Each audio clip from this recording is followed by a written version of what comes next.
Assalamualaikum warahmatullahi wabarakatuh.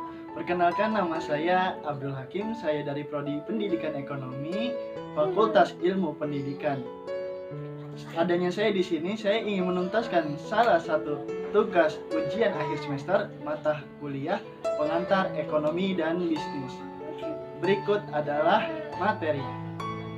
Saya akan menjelaskan dan simak baik. Pengertian sistem ekonomi. Menurut Dumairi 1996, suatu sistem yang mengatur serta menjalin hubungan ekonomi antar manusia dengan seperangkat kelembagaan dalam suatu tatanan kehidupan. Menurut Tom Gunadi 1985, sistem sosial atau kemasyarakatan dilihat dalam rangka usaha keseluruhan sosial itu untuk mencapai kemakmuran. Menurut Suroso 1997, usaha untuk mengatur pertukaran barang dan jasa yang bertujuan meningkatkan kesejahteraan rakyat.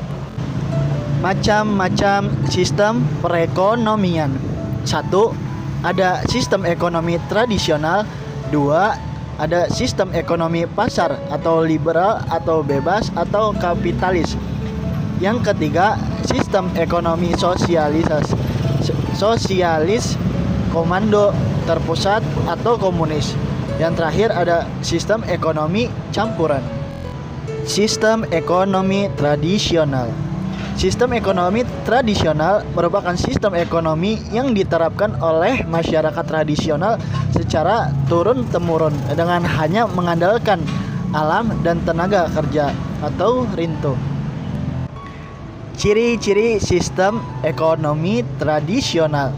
Ada teknik produksi dipelajari secara turun-temurun dan bersifat sederhana. Hanya sedikit menggunakan modal. Pertukaran dilakukan dengan barter, belum mengenal pembagian kerja, masih terkait tradisi, tanah sebagai tumpuan kegiatan produksi dan sumber kemakmuran.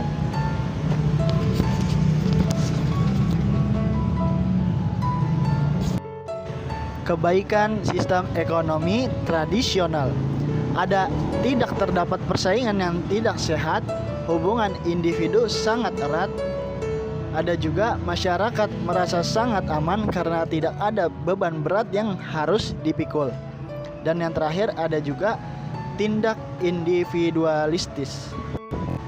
Kelemahan sistem ekonomi tradisional. Ada teknologi yang digunakan masih sangat sederhana sehingga produktivitas rendah. Ada juga mutu barang hasil produksi rendah. Sistem ekonomi pasar liberal bebas kapasitas merupakan suatu sistem ekonomi di mana seluruh kegiatan ekonomi mulai dari produksi, distribusi, dan konsumsi diserahkan sepenuhnya kepada mekanisme pasar. Model sistem ekonomi ini merujuk pada perekonomian pasar persaingan sempurna. Sistem ini sesuai dengan ajaran dari Adam Smith.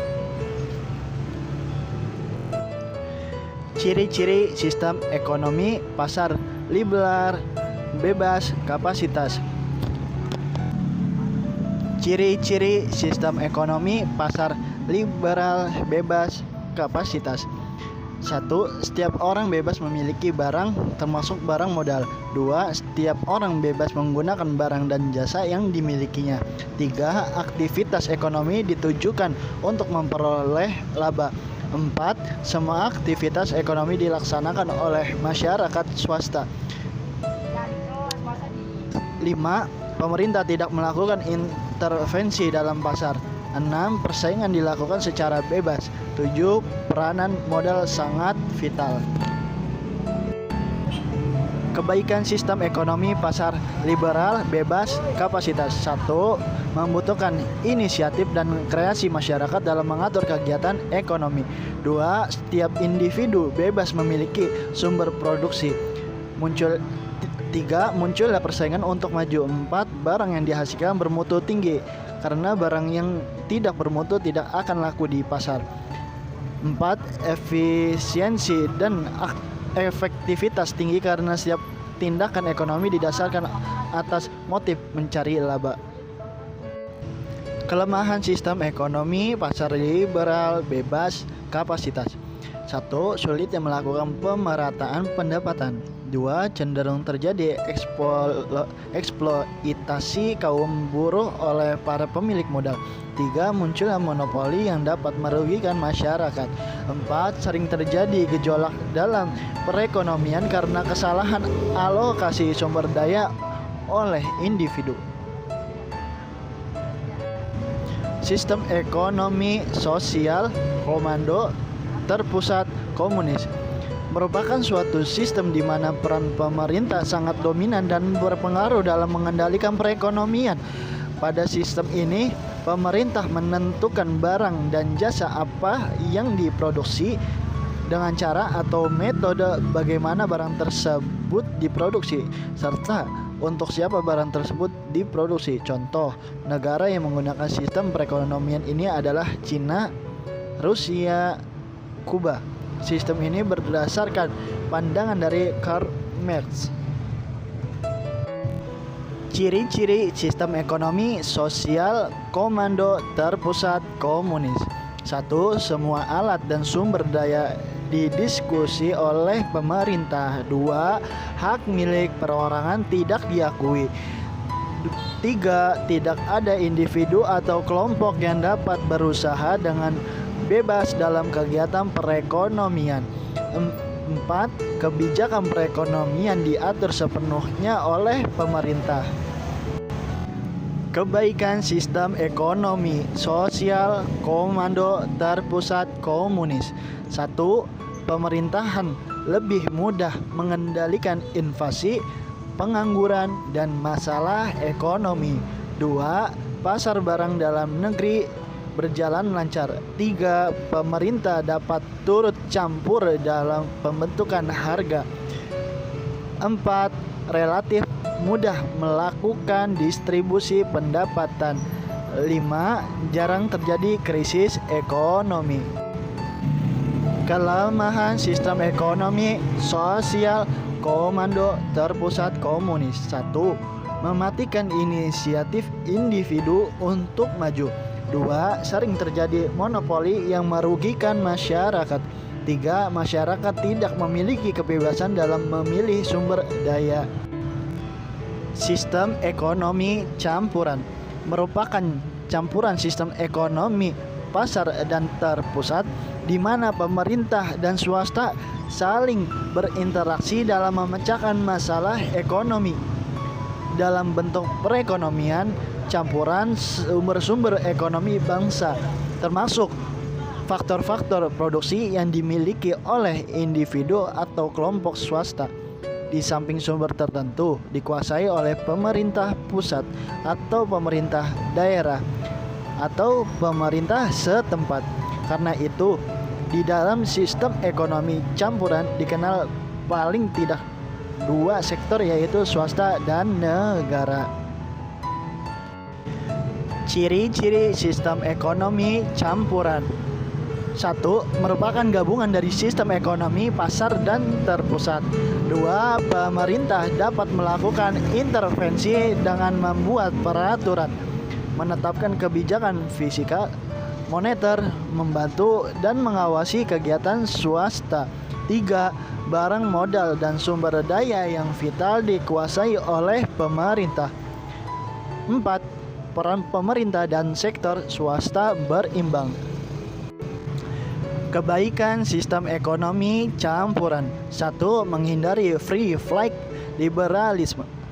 2. Menghindari adanya monopoli. 3. Menghindari dominasi kekuasaan pemerintah. Kelemahan sistem ekonomi campuran. 1. Pemerataan pendapatan cukup sulit untuk direlasikan di lapangan. 2. Pembatasan sumber produksi yang dimiliki oleh pemerintah serta pihak swasta akan susah untuk ditentukan. 3. Pertumbuhan laju ekonomi akan cenderung lebih lambat daripada sistem ekonomi liberal. 4. pihak swasta tidak mampu memaksimalkan keuntungannya karena ada intervensi dari pihak pemerintah. Sistem perekonomian di Indonesia pada awal Republik Indonesia berdiri sudah cukup dijelaskan oleh tokoh-tokoh ekonomi bahwa sistem perekonomian Indonesia dalam perkembangannya.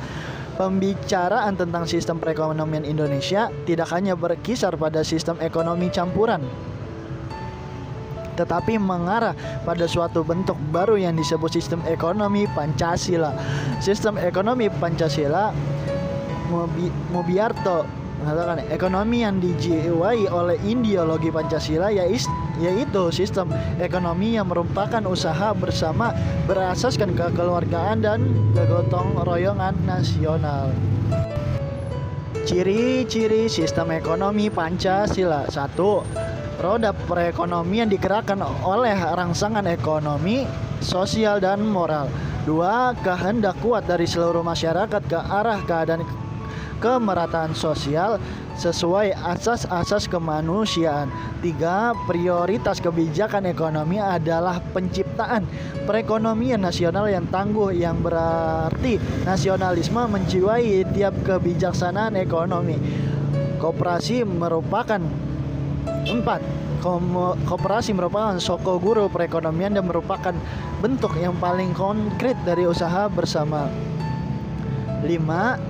Adanya imbangan yang jelas dan tegas antara perencanaan di tingkat nasional dengan desentralisasi dalam pelaksanaan kegiatan ekonomi untuk menjamin keadilan sosial. Sistem ekonomi kerakyatan. Sistem ekonomi kerakyatan adalah sistem ekonomi nasional Indonesia yang berasas kekeluargaan, berkedaulatan rakyat, bermoral Pancasila, dan menunjukkan pemihakan sesungguh-sungguh pada ekonomi rakyat. Tujuan yang diharapkan dari penerapan sistem ekonomi kerakyatan. 1.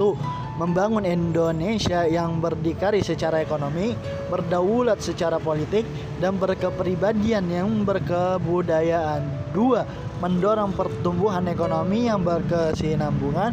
3. Mendorong pemerataan pendapatan rakyat. 4. Meningkatkan efisiensi perekonomian secara nasional. Hanya ini yang dapat saya jelaskan dan saya sampaikan. Akhirul kalam, wassalamualaikum warahmatullahi wabarakatuh.